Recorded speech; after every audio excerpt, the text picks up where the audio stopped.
Two of the 7 counts in my complaint against Al-Pacha are defamation and tortious interference with business expectancy, or particular to my case, employment expectancy with the University of Michigan. On March 16th of 2016, I filed a motion for partial summary disposition. It is called partial because it was addressing only these 2 counts as opposed to addressing the entire complaint.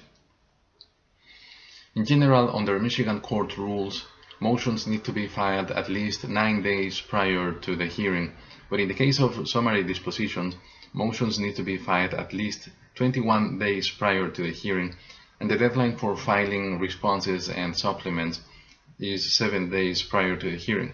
Therefore, I was made to the idea that the hearing for partial summary disposition will happen sometime in April. However, at the time I filed this motion in court, I didn't imagine that Judge Carol Kuhnke was going to contravene several laws of Michigan and that she was going to blatantly ignore all the evidence I filed against Maria Viggers. March 16th is the day when Judge Carol Kuhnke dismissed my lawsuit against Maria Viggers, making the inept arguments that I discussed in the 4th segment. Given that Judge Kuhnke was equally obstructionist in my lawsuit against Al-Pacha, it was obvious that the outcome was going to be as inept as it was in the lawsuit against Maria Viggers. Therefore, I postponed the hearing for partial summary disposition because it was important to first get rid of this judge. That is why the hearing on April 20th was for recusal, not for partial summary disposition. As I described in the previous segment, Judge Kuhnke denied my motion, so I had to take the matter to the chief judge, who also denied the motion, and that's how I ended up with the same unfit judge. My motion for partial summary disposition is a very simple, straightforward matter. Al-Pacha falsely attributed to me statements of threat, and he knew his narrative was false because he himself read my emails. That is, nobody came to him reporting me or accusing me of saying this or that. Instead, Al-Pacha had the most direct knowledge about the issue, and yet he presented to the University of Michigan a very distorted version of what I allegedly stated. The fact that I wrote the proverb, "What goes around comes around," in the context of my frustration, reproach, and my distrust about Al-Pacha's unreliable and evasive behavior, does not entitle this rotten intermediary to stretch my words into his fabricated story that I threatened him that once I obtained my position with the university, I was going to influence it and negatively impact Al-Pacha's business with the university. That does not constitute honest interpretation of a proverb. That constitutes blatant fabrication of threats so that this fraudulent employer can continue push his business with the University of Michigan at the expense of my reputation, the reputation of somebody who at all times has been conducting himself with transparency and honesty. That is the simplicity of my motion for partial summary disposition. But now, with the deposition transcript of Al-Pacha, I had even more evidence about Al-Pacha's actual malice at the time he made his false and defamatory statements. Al-Pacha testified that he waited 20 days before making his false accusations because he wanted to sleep over it. But that is inconsistent with his email of July 21st, where he impressed a sense of urgency and imminent danger by using his inflammatory language and by requesting to meet with the university as soon as possible. That sudden urgency is inconsistent with the delay of 20 days because he wanted to sleep over it. That is an instance of what courts will call a serious doubt, a defendant's or defamer's serious doubt as to the veracity of their defamatory statements, and that is one proof of actual malice. Another proof of actual malice is in the sense of fraud. The University of Michigan asked him about the detail or the contents of the alleged threat, there is where he made this fabricated story about negative influence and using my position. But that is not in the emails I wrote. And yet he testified that he didn't show to the university my emails because that was none of their business and the emails were confidential matter between him and I. But that is just a childish excuse to conceal from the audience, in this case the university, the alleged source of Al-Pacha's accusations.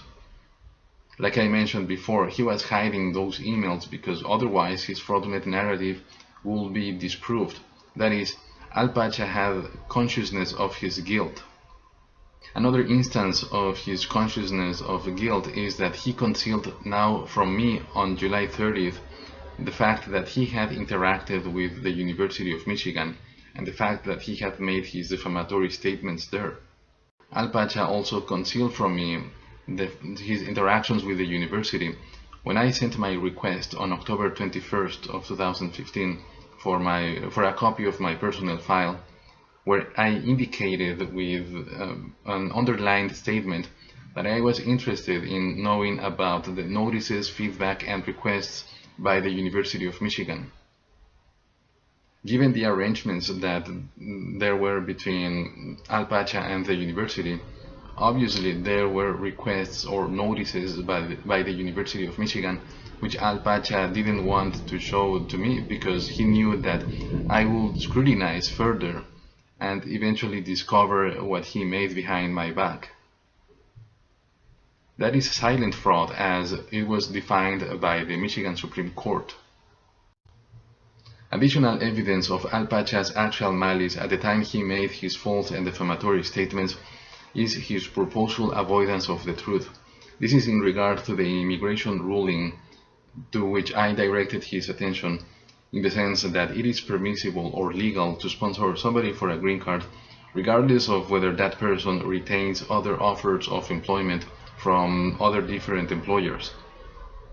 That was information which was readily available to Al-Pacha. It was one mouse click away from him, and yet he avoided that information. Instead of considering that updated ruling or at least forwarding it to his immigration attorney for validation purposes, Al-Pacha made the false statement of law that it will be fraud if he continued sponsoring my green card because of the university's offer of employment. He avoided the truth, that is the immigration ruling, so that he could push or use a fictitious legal background as context for his false accusations to the University of Michigan. Attorney Gadi's arguments on behalf of Al-Pacha present several defects or flaws, and therefore they will fail to persuade a serious court. For example, she stated that Al-Pacha had a qualified privilege or qualified immunity because of his common interest with the University of Michigan about me. That is false. In reality, they had opposite interests. The University of Michigan made the offer of employment to me precisely because it wanted to stop paying the hefty commissions that it had been paying to this intermediary Al-Pacha, whereas Al-Pacha wanted to continue profiting from the university for the type of work I was performing, and that is why he offered the university to provide it with my replacement at the same meeting where Al-Pacha was calumniating me. A number of courts have concluded that a defendant in a defamation case loses his or her qualified privilege when that defendant was pursuing an ulterior motive, such as a pecuniary interest. Here, Al-Pacha's offer to provide the university with my replacement reflects his ulterior motive, that is, his motivation to continue his business with the university, whether it is with me or without me, since I refused to decline my position with the university. He was going to do that without me.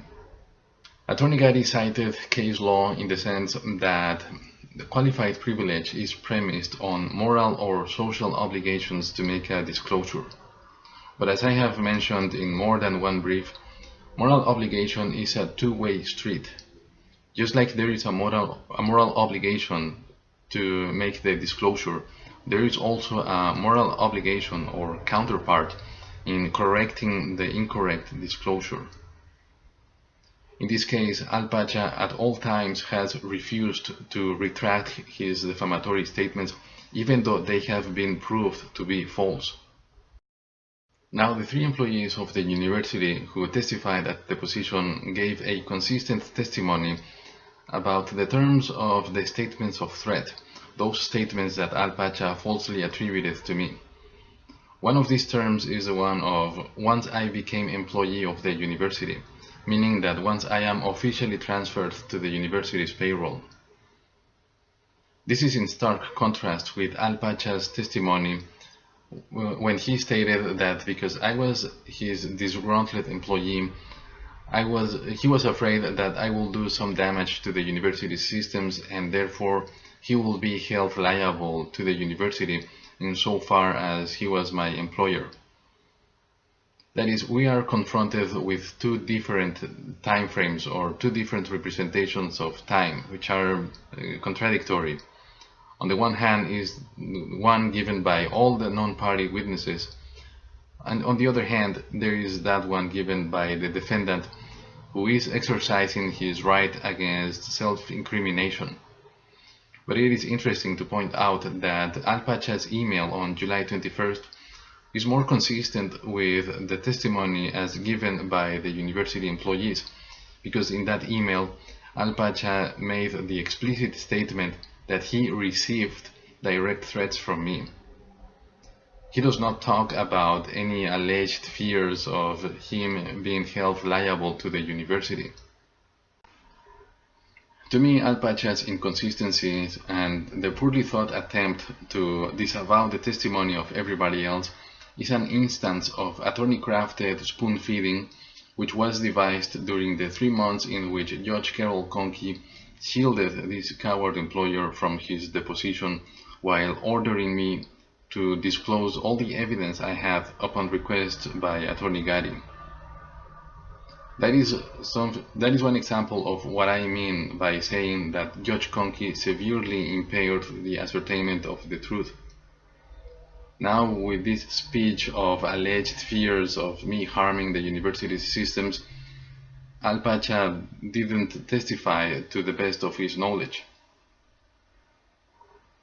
Attorney Gatti attempted to distort the testimony of the university employees by framing them as if that Pacha thought that I will negatively impact his business, but the deposition transcripts speak for themselves. They reflect that Al-Pacha attributed to me those statements of threats to negatively impact his business. There is a difference between Al-Pacha thinking and Al-Pacha attributing. Also, Attorney Gatti made the attempt to frame the statements as if they were statements about something that might happen in the future. I did not sue Al-Pacha for his alleged fears or alleged predictions. I sue Al-Pacha because of the threats that he falsely attributed to me in the form of statements of threat. During that hearing for partial summary disposition, Judge Kuhnke asked whether the communications from Al-Pacha in July of 2015 were the only two instances or events leading to my claim of tortious interference with business expectancy. And Judge Kuhnke clarified that she was not trying to minimize what Al-Pacha did or what he said. I answered in the affirmative, and I should have also reminded this judge that she prevented me from conducting discovery on Al-Pacha through the AT&T subpoena. That might have disclosed additional interactions between Al-Pacha and the university, which are relevant to the claims of defamation and tortious interference. Additionally, Judge Kuhnke's impairment to the discovery process in my lawsuit against Maria Viggers might also have prevented me from finding additional information that relates or is relevant to my lawsuit against Al-Pacha. Judge Kuhnke ruled in favor of Al-Pacha, now with the pretext that he had a good reason for his conversations with the university and that I will be unable to prove his actual malice so as to overcome his qualified privilege. According to this inept judge, I didn't present evidence of his actual malice other than my suppositions and alleged motives. This indicates that Judge Kuhnke was still unaware of evidence, some of which I filed since the entry of my complaint, demonstrating Al-Pacha's actual malice. One example is his denial and concealment from me of the fact that he did receive notices or requests from the University of Michigan around the days of my termination. Al-Pacha's concealment of that fact constitutes silent fraud as defined by the Michigan Supreme Court, because his denial was his response to my inquiry, my direct inquiry on October 21st, as I was trying to ascertain whether Al-Pacha and the University of Michigan had any interactions prior to my termination. That was relevant because, as I described in the first segment, Al-Pacha on July 30th, when he was terminating me at the coffee shop and he called the university, he gave the impression that he had made his decision to terminate me at that point right away. Additionally, Judge Kuhnke ignored the fact that Al-Pacha offered the university to provide it with my replacement, and that is not my alleged motive. That is Al-Pacha's ulterior motive to continue his business with the university. And as I mentioned earlier, when there is an ulterior motive, the qualified privilege is void. When I protested this judge's unconscionable ruling, she responded that even if it is defamation, it wouldn't matter whether he retracted it or not. Judge Carol Kuhnke is incredibly ignorant about Michigan law. The main statute, or the most important statute in Michigan regarding defamation, is indicative of the relevance of when a defendant retracts false and defamatory statements. And at this point, it was pretty obvious that Al-Pacha made false statements because I never threatened him to use my position in the university so as to negatively impact Al-Pacha's business with the university.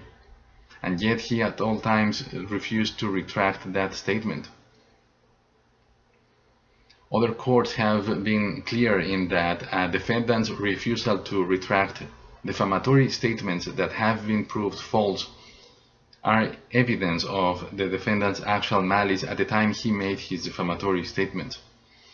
Judge Kuhnke sustained Al-Pacha's qualified privilege by saying that his interpretation of what goes around comes around, whether right or wrong, was not unreasonable. This is another showing of Judge Kuhnke's flagrant incompetence, first because Al-Pacha refused or was utterly unable to articulate his alleged understanding or interpretation of the proverb upon which now he bases his false accusations. Despite having been given several opportunities during his deposition, he avoided each one of them, thereby precluding himself, as well as any of his attorneys, including his attorney Carol Kuhnke, from making any allegations in the sense that he interpreted the proverb this or other way. The second reason why I mentioned that this is flagrant incompetence by Judge Kuhnke is that when it comes to a qualified privilege that depends on a mental state such as good faith versus actual malice, it doesn't matter what the judge thinks about a defamatory statement. That is, it doesn't matter whether the judge thinks a defamatory statement was reasonable or not. What matters is whether the defendant himself believed his defamatory statements at the time he made them. And here the evidence is clear that Al-Pacha didn't believe in the defamatory statements that he was making. The fact is that he waited 20 days before starting his false accusations because, as he testified, he wanted to sleep over it. Additionally, Al-Pacha made no reference, no mention whatsoever of that proverb in his false accusations. Instead of that, he resorted to very specific terms, and his crafted statements sound in a threat to violate one of the university's guidelines, which all of its employees are expected to follow. The gap between the proverb as I wrote it and the detailed and fraudulent narrative that Al-Pacha made to the university is an unsurmountable obstacle to preserving his qualified privilege. Moreover, in order to make his false accusations more credible to the university, he added a false and misleading legal background as context for his fraudulent narrative about the alleged threat. Judge Kuhnke also ignored the Michigan law that addresses the matter of qualified privilege when a former employer communicates statements or discloses information to a prospective employer. That Michigan statute names a number of conditions, and Al-Pacha violated pretty much all of them. The Michigan courts have made it clear that when a statute is specific enough as to the conduct of the parties and the things affected and so on, that statute is presumed to supersede or to override its common law counterpart. Because this statute gives the very detailed and specific conditions for enjoying qualified immunity, that statute is or should be presumed to override the common law qualified privilege that Al-Pacha and his attorneys have been litigating.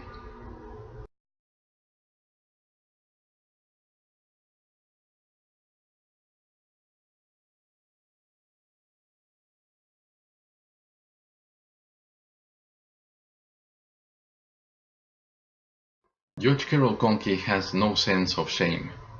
In my opposition to Al-Pacha's motion to quash my subpoena for AT&T, I presented a number of cases supporting my position in the sense that federal law entitles me to conduct discovery on Al-Pacha's telephone activity, at least in regard to non-content information such as target and source numbers, as well as the date, time, and duration of the phone calls. That is exactly the information I was pursuing in my subpoena to AT&T. Interestingly, one of the cases I presented involved a party who lost on that controversy and whose name is Gary. Yeah, like the crooked attorney who represented Al-Pacha in trial court. Of course, that coincidence is funnier than relevant. Here the relevant aspect is the legal argument that my discovery is premised on the Electronic Communications Privacy Act and or the Stored Communications Act, and there is no Michigan law or Michigan statute replacing or prevailing over these two federal laws.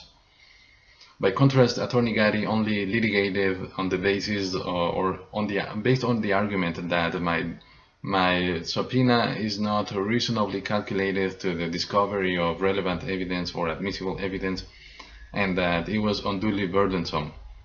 But that's the objection that Attorney Gary used for everything, and she never presented any case law specific as the type of case law that I presented. As I mentioned in the previous segment, Judge Kuhnke ruled in favor of Al-Pacha, thereby preventing me from conducting any discovery on AT&T. Given the similarity between my case and the cases I presented regarding this motion or controversy, I wanted to know why the rulings were so different. That's why I asked this judge, what is so different about this controversy and the ones I briefed? To this, Judge Kuhnke only responded, yes, there are differences, but I am not going to tell you. That is a typical answer by dumb and lazy teenagers who don't do their homework or don't study, and they are just trying to fake it in school or at the exam. But it is unfit for a judge to come up with that type of answers in response to a legal question in a judicial setting. This is an additional sign of how Judge Kuhnke just doesn't read the court documents, and she just makes rulings based on who the parties are. On July 13th of 2016, there was another hearing, and this time it was for my motions for sanctions against Attorney Gary and Al-Pacha, given that these two individuals were making a circus of Al-Pacha's deposition.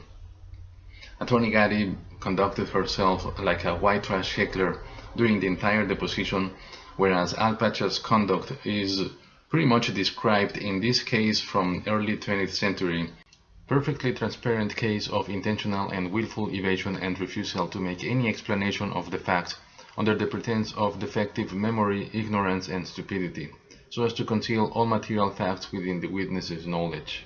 At the hearing, Judge Kuhnke reviewed only the initial pages of the transcript of Al-Pacha's deposition. That means that she didn't make it to the most aggravating portions of it. Also from the hearing, it is evident that Judge Kuhnke didn't bother to read my motion either, because had she done her job in preparation for that hearing, Judge Kuhnke would have been able to easily locate the most aggravating instances of Attorney Gary's misconduct and Al-Pacha's imbecile testimony, because I pinpointed these instances in my motion by page number and line number. At the end of the hearing, Judge Kuhnke made me choose between the option of reimbursement of my expenses for that deposition or my entitlement to take the deposition of Al-Pacha again, but this time at no cost to me. Now, don't think this was an instance of Judge Kuhnke's display of her good discretion to advance the ends of justice. No, I presented a Michigan statute that compels the reimbursement in circumstances such as this one, and there is no room for judge's discretion in this matter.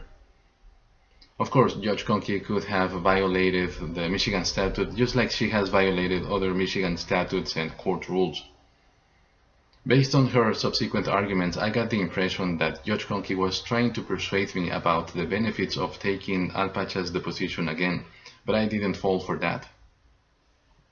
The deposition transcript, which I had already obtained, is evidence that severely weakens the allegations of Al-Pacha's qualified privilege. This because of his refusals to answer my questions and also because of his contradictions and inconsistencies.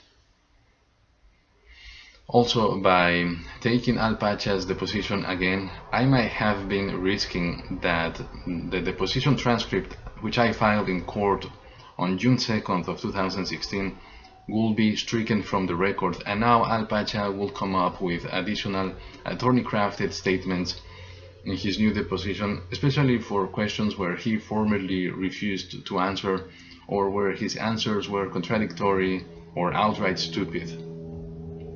I was not going to allow that.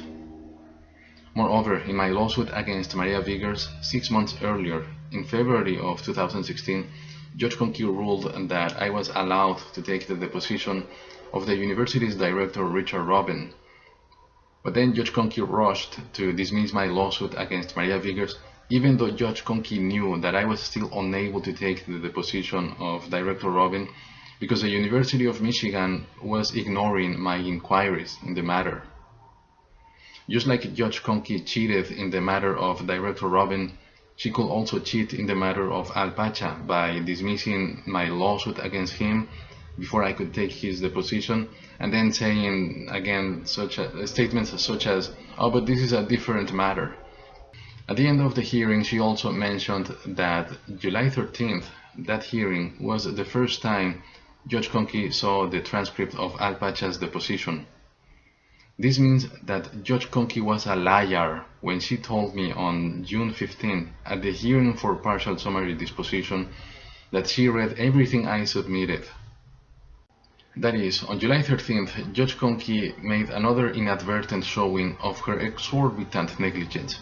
This is because on June 15th was my hearing for partial summary disposition, and on June 2nd, 13 days earlier, I filed my supplement to that motion, as well as the transcript of Al-Pacha's deposition.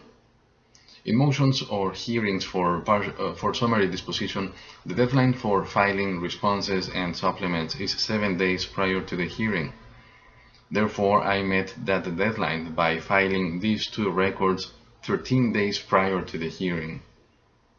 It is in that supplement where I address the matter of Al-Pacha's actual malice in more detail, and where I refute Attorney Gary's allegations in the sense of Al-Pacha's qualified privilege.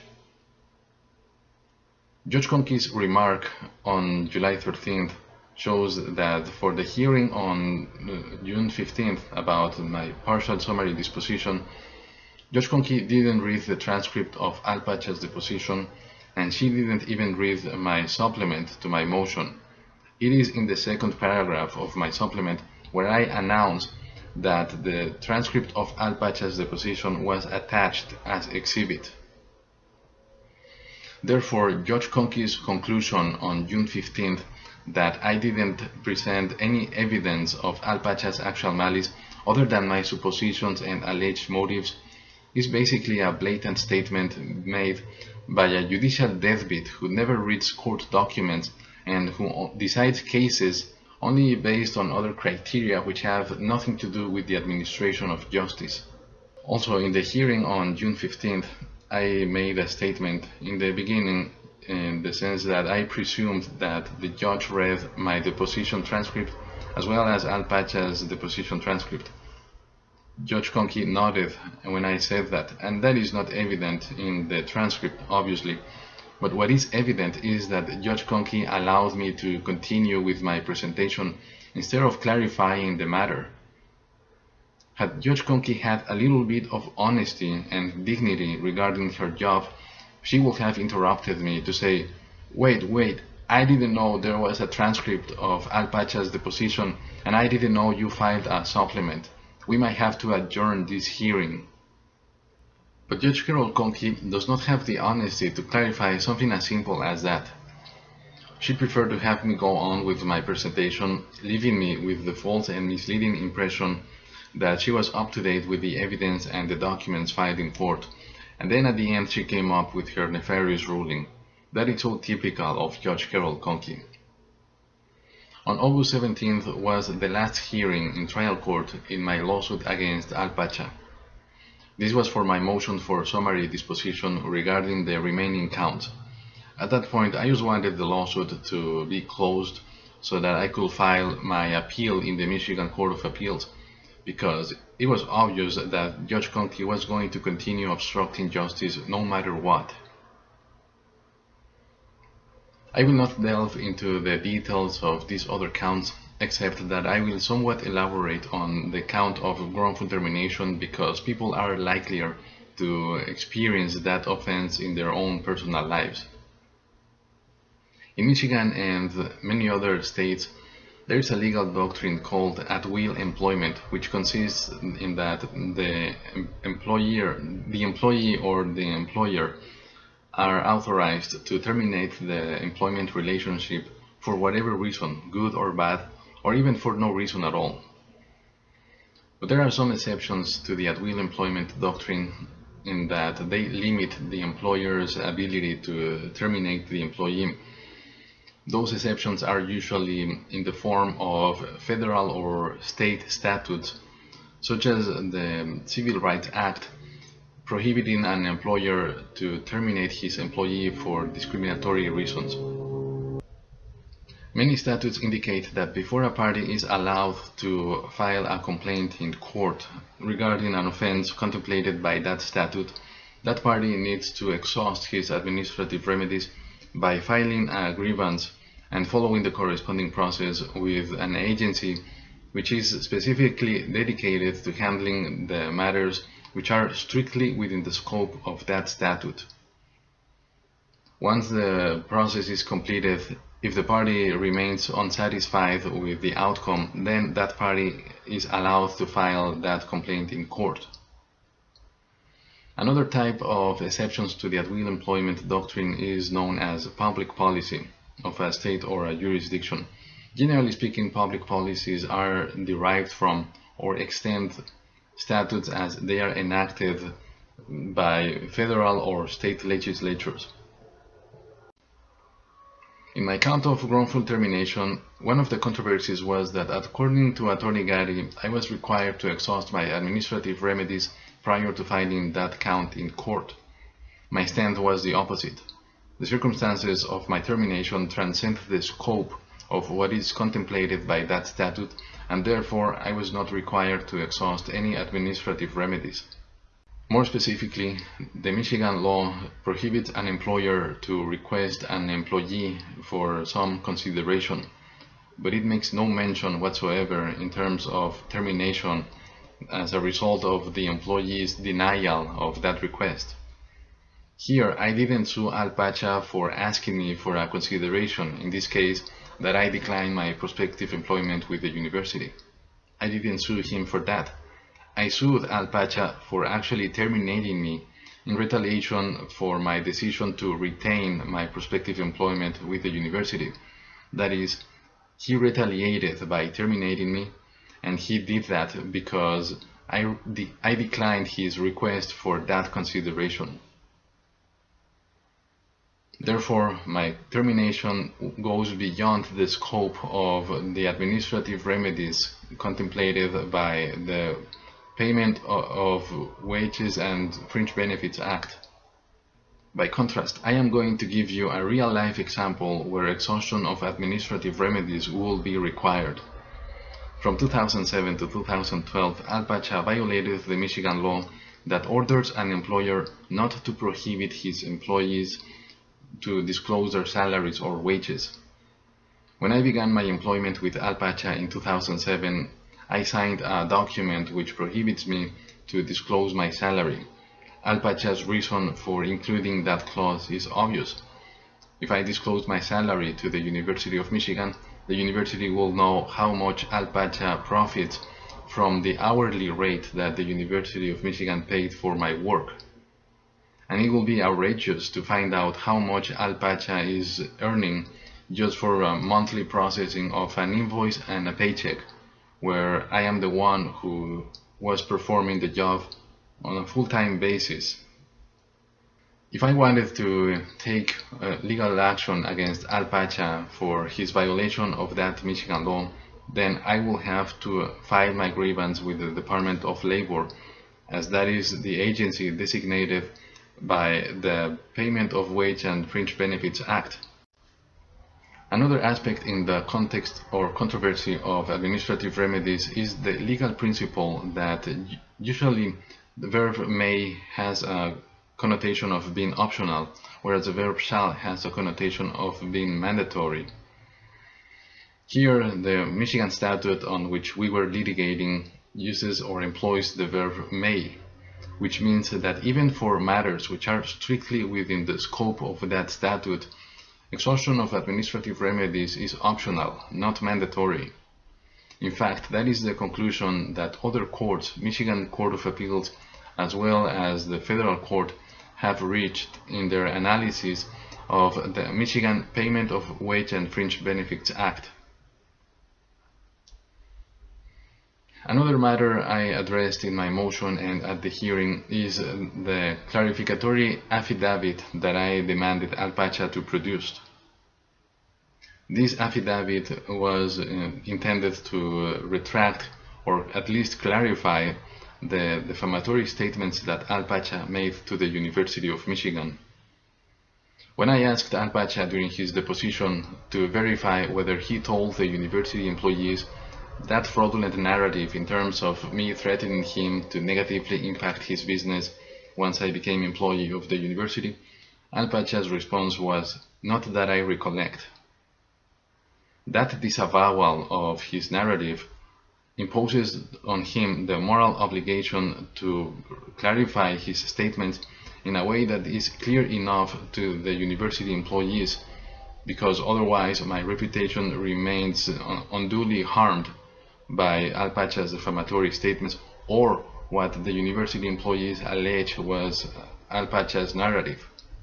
Regardless of these coward employers' alleged interpretation of a proverb, the evidence made it very clear that I never made any threat such as the one the university employees testified that Al-Pacha portrayed to them on July 22nd of 2015.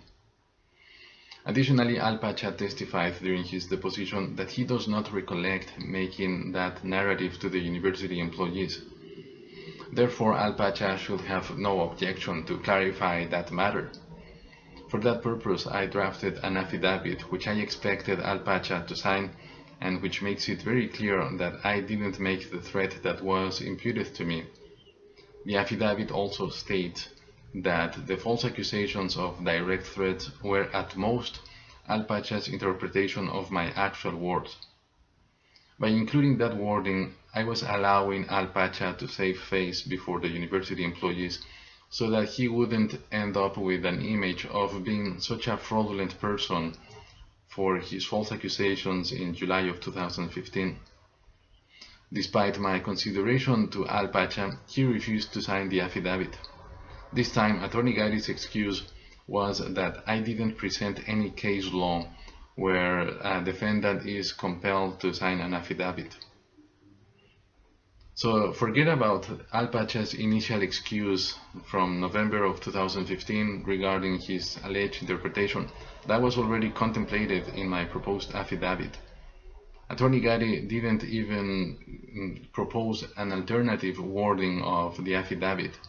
If it were true that Al-Pacha does not recollect making that narrative to the university employees, he will be the first one interested in clarifying that issue.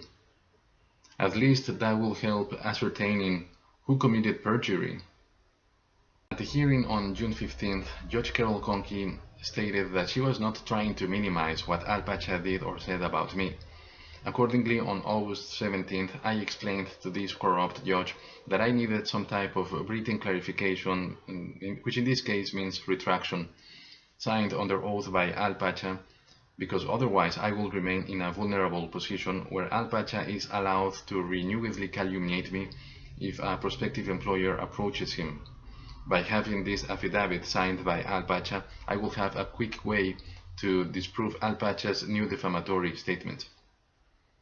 Besides the moral obligation that every human has in regard to the truth, and especially those humans who cling to the qualified privilege in a defamation lawsuit, my request is premised on the Constitution of Michigan, which in one of its articles states that certain rights shall not be construed to deny or disparage others retained by the people.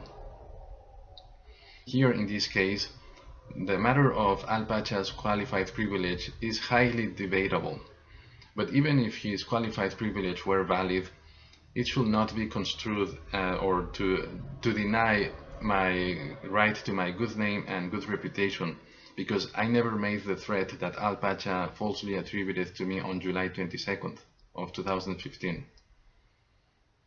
When I was explaining this, Judge Kuhnke interrupted me with her personal and very unfortunate views about the state of Michigan and by implication about all the branches of the government, including the judicial branch. Judge Kuhnke stated that the state loves oil companies, insurance companies, employers, and anybody who is powerful. But if you are not in one of those groups, you have to stay out of the way. That is precisely why I filed my motion for recusal 4 months earlier, and which this judge denied. Judge Carol Kuhnke's putrid mentality and her other deplorable attributes severely compromised the administration of justice in both of my lawsuits.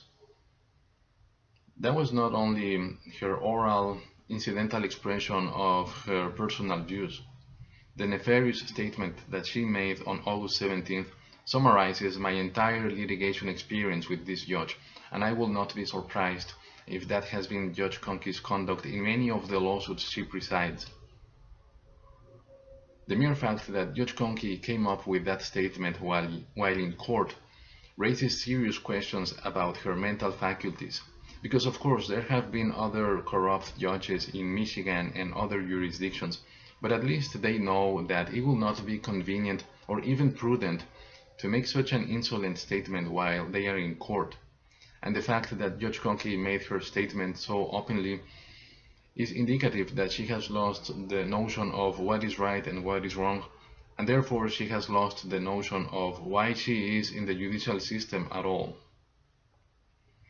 Countries like the United States have had to go through a revolution, one or more civil wars, many social movements and uprisings aimed at earning the rights of the people, the slow but evolving development of the legislature and its institutions, and a painstaking effort of the Supreme Court of Michigan and of other jurisdictions which clarify the legal aspects of what is enacted in the legislature, so that this lazy, corrupt Judge Carol Kuhnke can come up with her nefarious statement that if you are not in the groups that she mentions, you have to stay out of the way.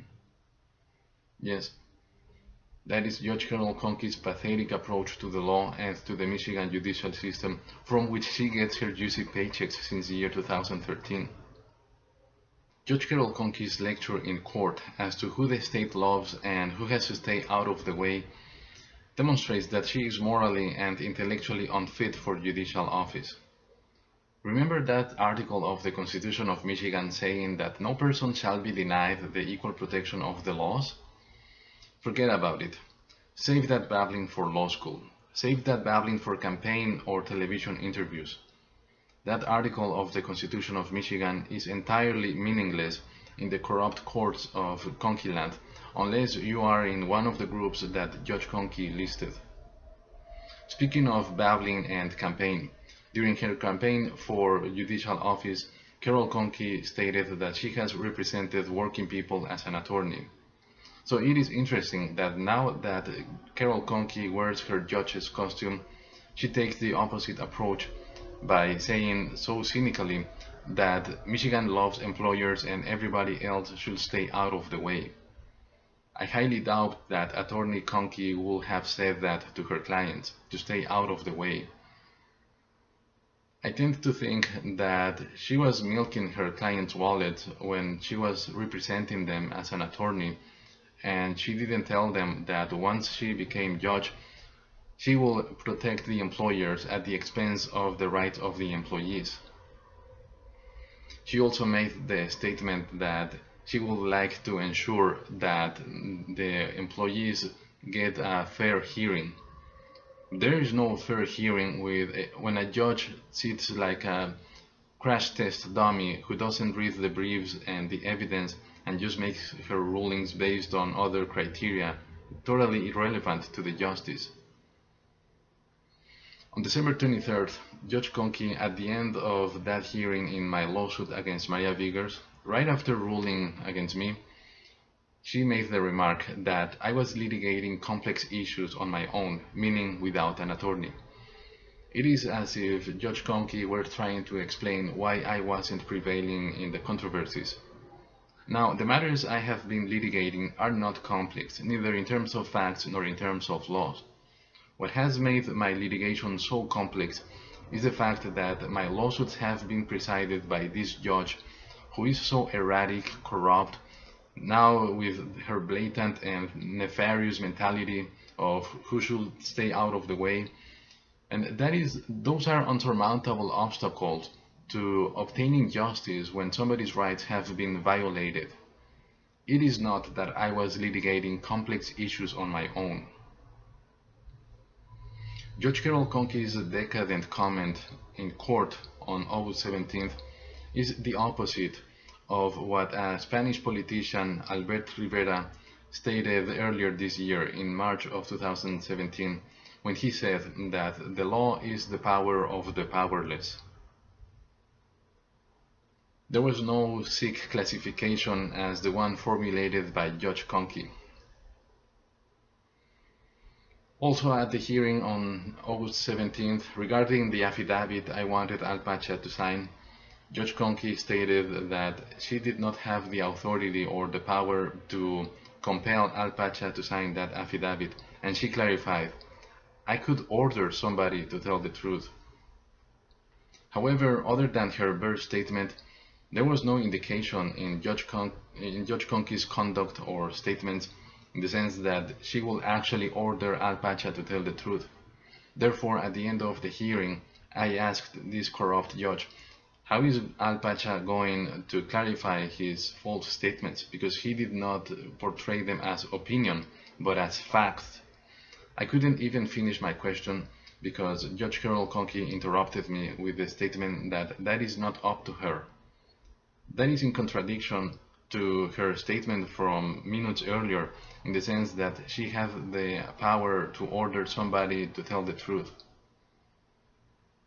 That is just another example of Judge Carol Kuhnke's erraticism, and that is non-stop. She cannot stop being so erratic and corrupt, even at the last minute of my lawsuits.